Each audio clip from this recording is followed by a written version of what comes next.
So, magandang araw. Gagawa lang ulit tayo ng video. So, itong video na to is tungkol lang to sa pagpo-focusan mo lang talaga kung ano yung mahalaga. Now, subjective to, pero meron talagang general truth na dapat mong pagpokusan, which is pumera lang talaga. So, itong general truth na to, nag-iisip-isip na rin talaga ako, may nagkaroon ako ng realization na kahit anong baliktad mo talaga is pera lang talaga mahalaga. Now ngayon, hindi mo pa maiintindihan to kasi either wala ka sa katayuan ko or hindi ka naman naghihirap ng todo or hindi ka pa matanda, 'di ba? Hindi ka pa nasa 35, 40, mga ganyan. So hindi mo pa naiisip to sa ngayon. Pero, pag nandun ka na sa point na to, marirealize mo rin to sinasabi ko na pera lang talaga mahalaga. Now, pagpupukusan mo lang talaga is yung pumaldo ka, magkaroon ka ng passive income. So, yan lang talaga, whatever means, kung paano mo gagawin yan. Tapos, meron din ako nakita na na parang map diagram. Meron kasing slow pace na parang wealth. Ang wealth kasi is meron kang kayamanan na malaki pa sa means mo, 'di ba? Ibig sabihin yung pera na natatanggap mo, na generate mo is malaki pa sa means mo, sa mga gastusin mo.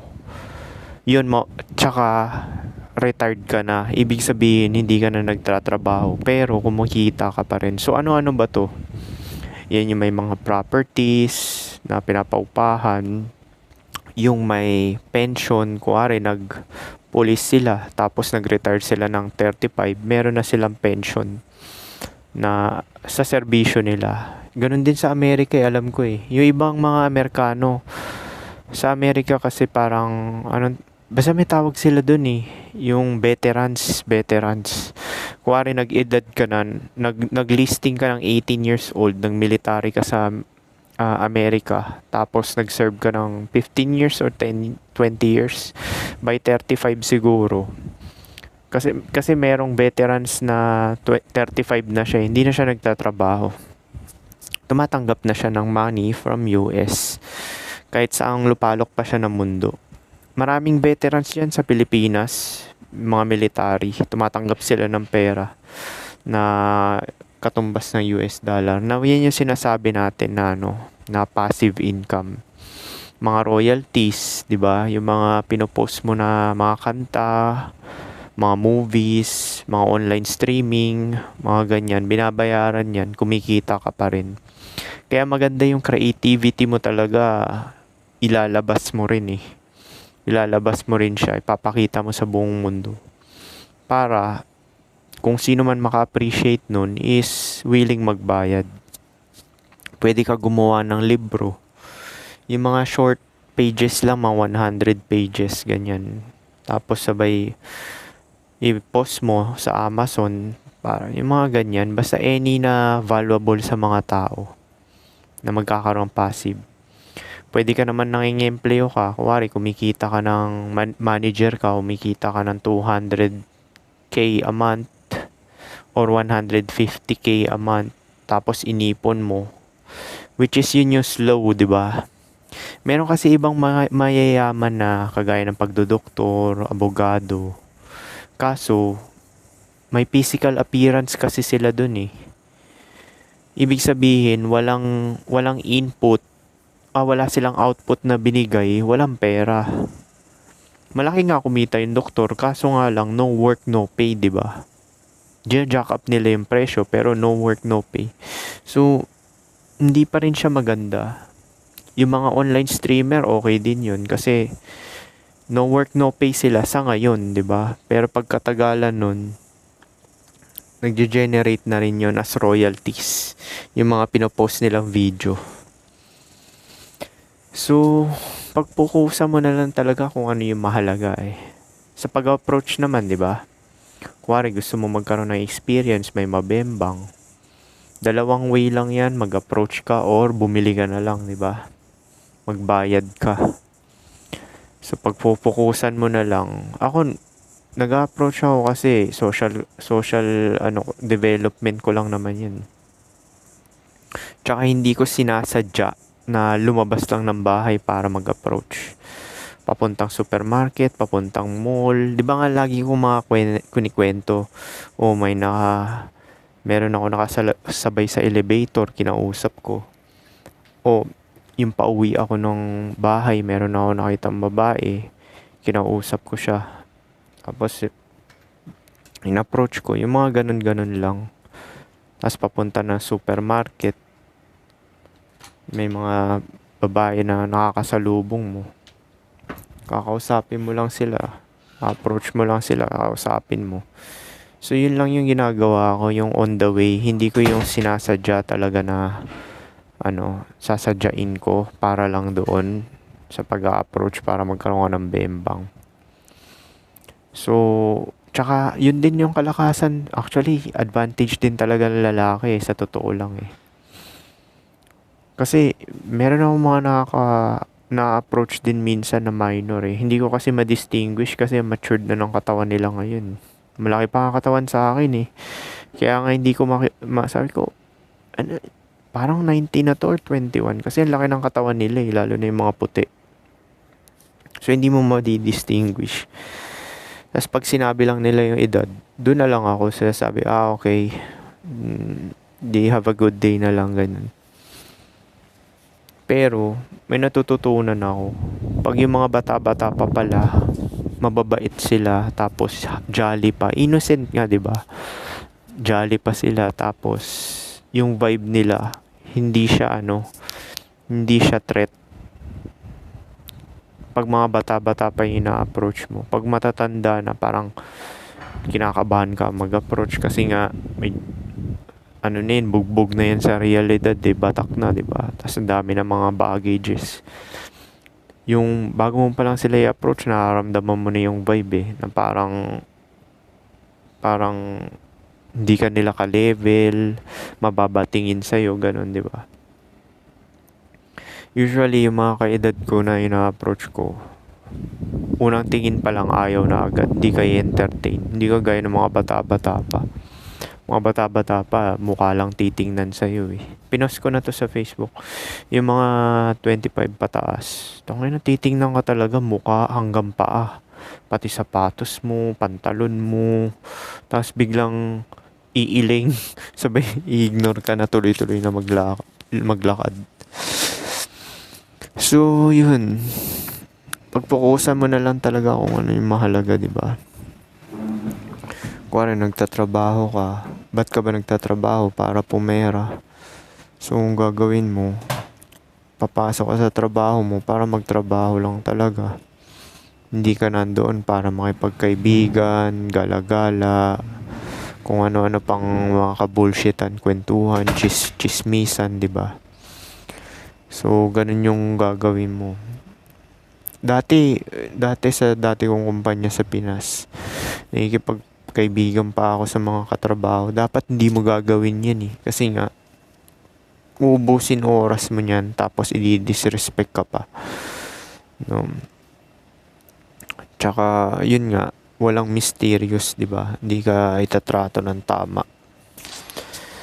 Late ko na, kaya nga sinishare ko nga sa inyo yan dito kasi late ko na lang din yan natuklasan eh.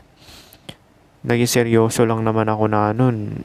Seryoso naman din talaga ako dati kahit nun sa Pinas pa. Kaso nga lang, friendly.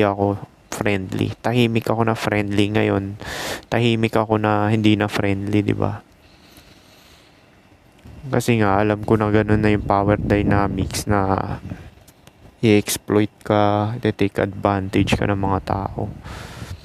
Kaya nga, minsan mas mahalaga, parang ito calculation lang to ng logic ko Parang mas may freedom kapag ikaw lang talaga mag-isa no? Tapos marami kang pera. Kasi makakagala-gala ka, tapos mabibili mo yung gusto mo. Tapos, hindi mo na inaalala yung kagaya ng mga inaalala ng mga normal na average paycheck to paycheck, di ba? Naalala nila, papasok ako, tapos may mga pamilya at anak, di ba? inaalala nila, hindi ko kailangan maglaylo kasi may anak na ako. Hindi ako pwede umabsent. Meron nga dati sa ex ko yung last na ka-LDR ko, 'di ba? 2 years din kami nun. Meron siyang mga katrabaho na nagnanakaw kasi nga may anak, 'di ba? Nakakagawa ng kasamaan dahil may sinusuportahan na. Yan yung sinasabi ko eh. Kung ikaw solo mo, nasa iyo yung buong oras, 'di ba? Pwede ka maging broke dyan kung gusto mo, 'di ba? Pwede ka maging paycheck to paycheck. Wala kang inaalala. Kaya nga minsan makikita ng mga katrabaho ko, parang naiinis sila na makita ka masaya. Kasi parang anomaly sa kanila to eh. Nababasa ko kasi mukha nila eh. Anomaly sa kanila to na masaya ka na ikaw mag-isa, na hindi mo sila kailangan, hindi ka sumasama sa Christmas party, or hindi ka nakikipag-chit-chat, chismisan, kwentuhan, mga ganyan, mga nonsense. Diba sinabi ko na nga sa inyo yan, pag nasa trabaho lang talaga. Ang mga kaugali ko lang dun, yung mga puti lang din eh. Yung mga puti, trabaho lang din yan. Hindi yan nakikipag-chismisan. Pero yung mga ibang lahi tsaka Pinoy yan, chichismisan yan, pangkat-pangkat. Kahit naman dyan sa Pilipinas, may pangkat-pangkat din yan eh. Parang grupo-grupo. Hindi talaga mawawala yan yung hive mind. Pangkat-pangkat. Maganda. 'Di ba? Pagpupukusan mo na lang mahalaga. Trabaho mo, tsaka wala kang pangkat. Kung sino mapapakinabangan mo sa bawat pangkat, yun na lang talaga bibigyan mo attention, 'di ba? So yan, pagpupukusan, ano ba mahalaga? Pumaldo lang talaga. Kasi kalaban mo dito oras eh. Tumatanda kasi tayo eh. Ano mo yung limitasyon ng katawan eh. Ayaw mo magtrabaho ng physical ng 45 ka na, 40 ka na. Tapos 50 ka na, 60, 'di ba? 70.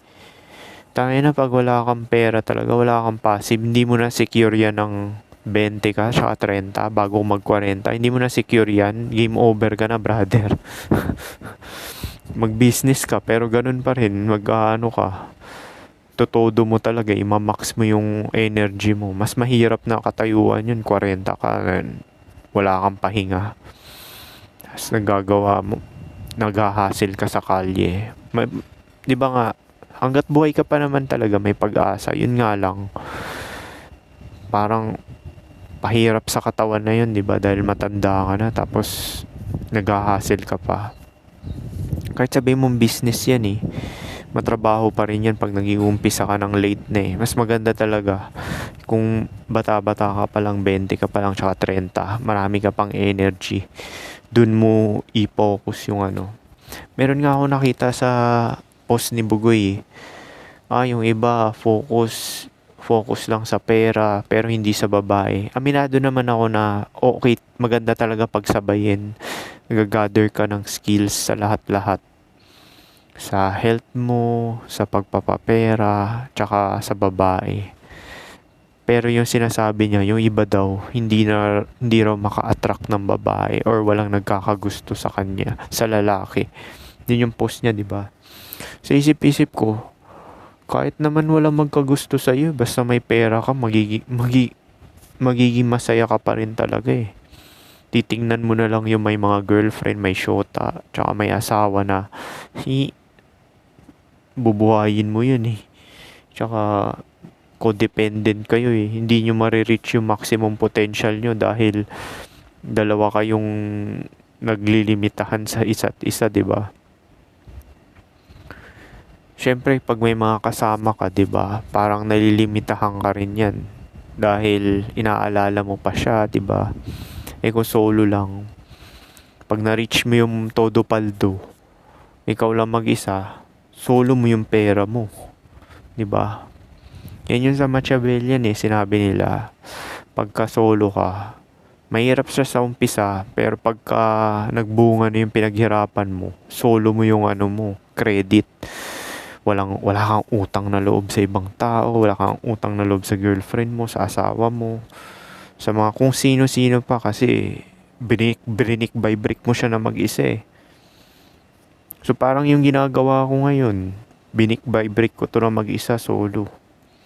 Wala akong kasama. May mga sumuporta rin sa akin. Kapatid ko, which is yun lang naman talaga, kapamilya ko lang din talaga sumusuporta. Pero yung mga kaibigan, mga ganyan, wala akong ganyan. Kahit nga katrabaho ko, wala rin akong ganyan. Sa katrabaho ko nga, mostly pa nga dun, mga inggitero. Diba? Pero, hinahayaan ko na lang yun kasi wala naman akong pakialam sa mga sasabihin nila dahil hindi naman yan mahalaga eh. Yan, isa pa pala, huwag na kayong mag-focus sa external, yung mga chismis, yung mga balita, entertainment. Hindi naman mahalaga yan eh.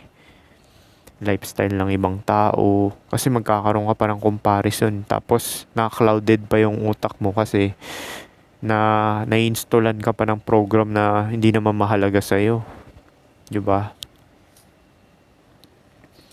Yung mahalaga lang naman yung health mo tsaka pumera. Yung dalawa lang naman yun yung mahalaga talaga kahit anong calculation mo pa. Tsaka communication din, di ba? Kasi aminado naman din ako na, nga, solo ko nga mag-isa, may freedom ka. Eh, kailangan mo pa rin talaga makipag-usap para sa survival, di ba? Alanganin mo, pupunta ka ng bangko, mag-withdraw ka. Sabay, yung communication skills mo, kinakausap ka ng basic. Hindi ka maka-respond, di ba? Kaya nga itong ginagawa ko na pag-approach tsaka paggawa ng video, tulong ko rin to sa sarili ko eh. Hindi lang to basta share ng info sa inyo kasi nga, itong pagsasalita ako na ganito, pag-share ng info, tulong ko rin to sa sarili ko. Para yung spontaneous ako magsalita, tapos yung confidence tuloy-tuloy. Yung confidence na ganyan, nakuha ko rin yan sa repetition ng pag-approach. Tsaka pag-usap tama si Locario kasi nga, sabi ni Locario, makipag-usap ka sa babae, 25 na babae sa isang araw. Alam ko, exaggerated lang naman yun kasi mahirap naman gawin talaga yun eh. Pag lumalabas ako, nakaka-4 na ako. Dati, isa-isa lang eh. May improvement din talaga. Tapos, nagiging on point ka na. Hindi na scripted. Free flow na siya. Tapos, nagiging kampante ka na. Komportable ka na. Tinitingnan mo na yung joga ng babae. Tapos, hindi siya naiilang. Lalapit ka na malapit talaga. Walang awkward feeling. Basta yung mga ganun. Sa una talaga, mahihirapan kayo. Tsaka nininervyos kayo ganyan. Pero kung gagawin mo siya paulit-ulit, repetitive, nakaka-gather ka ng mga information data. Kasi ang habol mo lang talaga dito yung the act itself, 'di ba? Pag-approach. Yun lang talaga eh. Sinabi ko rin kung ayaw mo mag-approach dahil waste of times para sa'yo or hindi ka nakakalabas, mag-walker ka, 'di ba? Kausapin mo yung walker. Kaysa naman yung totally quit ka. Merong iba ganun eh, totally quit daw yung sinasabi sa red pill. Hindi ko advisable yung ganun, yung totally quit ka. Kasi mangyayari niyan, magiging bitter ka. Tapos sabay, galit ka na sa babae, ayaw mo na kausapin yung babae. Wala namang ginagawa yung babae, namimili lang naman yung babae kung sino yung gusto niya or ayaw niya eh. Hindi naman niya kasalanan. Wala namang kinalaman sa iyo yun, di ba? Mapipilit niya ba yung katawan niya tsaka yung desisyon niya na mamili? Yun nga kagandahan sa game eh. Binigyan tayo ng choice eh, di ba? Ikaw rin naman, may choice ka eh. May choice ka kung sino approachin mo, di ba? Biruin mo, kahapon, in-approach ko 4. Sa dami-daming babae sa mall, 4 lang na approach mo, hindi ba choice yun? Di ba? Perspective lang din kasi yan eh. Di ba sa red pill sinasabi nila, stop na kayo, mag-focus na lang sa sarili or kung mag-business ka dyan, kung nagbebenta ka ng may kakausapin ka rin babae. Di ba? Kailangan mo pa rin talaga makipag-usap. Alanganin mo may bitterness ka. Mahahalata yan, hindi bibili ng produkto mo yung mga babae dahil babae pa naman yung consumer. Oh, paano kung magsalita ka may halong bigat ng bitterness dahil hindi ka napili ng babae na nabibitter, 'di ba? Mostly rin nagpo-post dun sa social media ng mga game sa babae is mga wala namang kwenta. Kung sino pa yung nagpo-post kagaya ko, direkta na, sinushoot talaga yung problema. Yun pa yung mababa yung subscriber tsaka follower. Ba, biruin mo, ang gagawin mo lang, mag-focus ka lang sa sarili mo, standards mo. Mag-approach ka ng marami or mag-money game ka. Parami kang pera, magbira ka ng walker. Tapos, uutusan mo yung babae. Di ba napakasimple, di ba?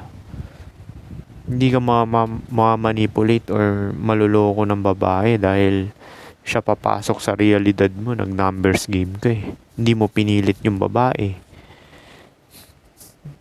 Any resistance, papakawalan mo na. Sasabihin, puro rejection, hindi raw ako anong tawag dito? Makabutas sa babae, di ba? Hindi naman yun yung perspective ko. Hindi ko naman sila niyaya na mag-date. Niyaya ko sila mag-meet up para magbimbangan. Kala kasi naman itong mga to, madadaan nila sa puro resistance yan. Naranasan ko na rin kasi manligaw dati. Pag nanligaw ka, puro resistance yan. Sinasabi ko sa'yo kasi hindi ka naman gusto eh. The fact nga na nanliligaw ka pa, nanguuto ka, hindi mo kaya mag-direct. Ibig sabihin, hindi ginagawang komportable ng babae sa yung sitwasyon. Kasi inuto mo pa siya, tapos dinadaan mo pa sa friendship. So bakit by default ginawa mo yun? Ibig sabihin, hindi ka talaga gusto ng babae. Kasi nga, subconsciously ginawa mo yun, di ba? Ikaw nagdadirect ka, kagaya ng Pinay nung last week, di ba? Sinabihan ko, alam mo, opportunity na to para sa'yo. Bakit? Na may nag-approach sa'yo, sabi kong ganun. Sige, kunin mo number ko. Sabi kong ganun. Tapos, baka mauwi to sa bembangan. O di sinabi kong direktang ganun, di ba? Natawa lang siya. Sabi ko, message mo ako pag uwi mo. Hindi nag-message, di ba? So, pangatlo na to. Kinuha nga number ko, hindi sumunod sa hindi ako minessage, di ba? Na pag nag-message to sa akin, hindi ko na to entertain kasi hindi niya sinunod yung unang utos ko eh. Same to dati yung na-meet ko sa Mega Mall. Niyaya ko kagad mag-check-in. Ayaw. After a month, doon nagparamdam. Nandun ako sa Hong Kong, namamasyal kasama yung pamilya ko, nanay at kapatid ko. Inignore ko na, hindi ko na pinansin, di ba? Kasi ibig sabihin, back up ka. Hindi ka talaga gusto kasi hindi ka sinusunod eh. Di ba? Ito nga lang yan eh. Napakadali nga ng formula na sinabi ko sa inyo eh. Isa lang titingnan mo sa babae kung gusto ka eh. Susundin ka niya 100%. Di ba? The fact na yung babae na niyaya ko ng bembang, ayaw. Tapos after a month, dun bumalik. Ganon din yung kafubo ko. Kala niya may makikita pa siya ng kagaya ko, 'di ba? Tapos after 6 months ata nagparamdam. Alam mo yung nasaan yung chart ni ganyan, LOL. Ako naman, wala na akong pakialam, naka-move on na ako, wala na. Kasi once na-dispatcha kita or dinispatcha mo ako, nagmo-move on na ako, wala na yan, hindi ko na hindi ko na sinasalba yung yung relasyon na ganun. Pagka ganun ginagawa ko, casual na lang ng usap, ganyan. Casual na usap na lang, pero hindi ko na siya iniinvestan ng emosyon or kung ano-ano pa. Tamang reply lang, sabi ko somewhere in the station, ganun. Kala niya, yes, yayayain ko siya ng bembang. Hindi na. Hindi na, naniniwala kasi ako ganun eh. Hindi na mababago yung treatment sa'yo. Kasi the fact na kumagat ka sa test niya, ibig sabihin, nandyan siya, babalik. Kaya maganda talaga, panindigan niyo yung sinabi niyo. Pag sinabi mong break, wala na talagang balikan, break na talaga. Sa bagay, hindi naman lalaki yung ganung walang isang salita, bakla yung mga ganun. Babae lang gumagawa nun. Diba? So, yun. Ano ba mahalaga talaga? Pagpopokusan mo, kalusugan lang talaga, tsaka pumera. So, in the end, survival lang din talaga. Maiinggit ka ba sa may mga karelasyon, pamilya at anak? Hindi naman din eh. Pag nandito ka na kayo sa edad ko, parang ganitong age na to, mostly na mga hiwalay na rin eh. Yung iba siguro nagsasama pa rin dahil may anak. Pero kung single siya, kalaunan maghihiwalay din. Diba? Kaya mas maganda unahin yung pera ng 20 pa lang kayo, 30. Kasi yan lang talaga mahalaga eh. Yan yung realization ko na na di bali na masakripisyo na wala kang mga kaibigan, wala kang karelasyon na babae or anak, pamilya at anak, basta may pera ka. Kasi madugo talaga yung survival na yan. Tayo na, minsan makikita mo 50, 60, nanging-empleo pa. Tayo na, diba? Yan yung iiwasan nyo. Magkaroon kayo ng passive income. Or isip ka ng mga application na ikaw yung first strike. Ibig sabihin yung wala kang kakumpetensya, ikaw lang talaga. So, kangkong chips, MNLA na damit. Isa pa pala yun. Alam mo yung MNLA? Ito segue lang to. Sa BGC, bawal na yung mga pormang gangsta. So, yung mga damit ng MNLA na maluluwag kasi din. Tapos crop, diba? Mga parang fashion. Hindi siya, bawal siya doon. Sa BGC, papalayasin ka pag suot mo mga ganun. So, yan, mahalaga rin yan, diba? Pumorma ka ng naaayon. Ibig sabihin, regular fit. Timeless classic, regular fit. Yan tatandaan yung mga brother and sister. Huwag kayo susunod sa uso. Gangsta. Ayan, tingnan mo. Yung mga bata, diba? Bawal na ngayon. Yung MNLA, hindi na magiging uso yan. Mababankrupt yan. Dahil, trendy siya. Hindi siya yung regular fit. Regular fit will stand the test of time. Yung paborito kong brand dito sa New Zealand, AS Color, regular fit. Okay lang yung relax fit. Pero kasi yung MNLA, oversize kasi yun eh. Oversize na crop eh. So, hindi siya yung regular fit talaga or relax. Relax fit, okay lang yun. Kagaya nung long sleeve ko na itim tsaka puti. Kasi medyo maganda pabagsak sa katawan nun. Hindi siya oversize. Relax lang. Ibig sabihin yung mga boxy type na parang Japanese. Uniqlo ganun fit. Relax. Meron din silang oversize pero mangilan-ngilan lang. So yun, mag-focus ka na lang talaga sa mahalaga at yun, self-improvement, basa-basa ka, socialization, makipag-usap ka sa mga babae or lalaki, bata, matanda, pumera, pumaldo lang talaga yung mahalaga. So paano? Yun lang. Peace.